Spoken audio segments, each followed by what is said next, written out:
लक्ष्मीदेवी कथा श्रीलक्ष्मीदेवी कथा लक्ष्मीदेवी कथा श्रीलक्ष्मीदेवी कथा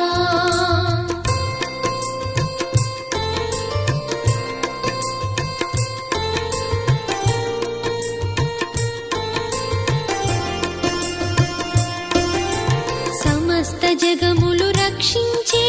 सकल ज्ञानमूर्ति ఎవరింట తాను కొలువుండునో కలుగును వారికి కీర్తి సకల సంపదల మూలము సుమనోహరి లక్ష్మి శ్రీ చక్రవాసిని మాత శ్రీ విష్ణు ధర్మ పత్ని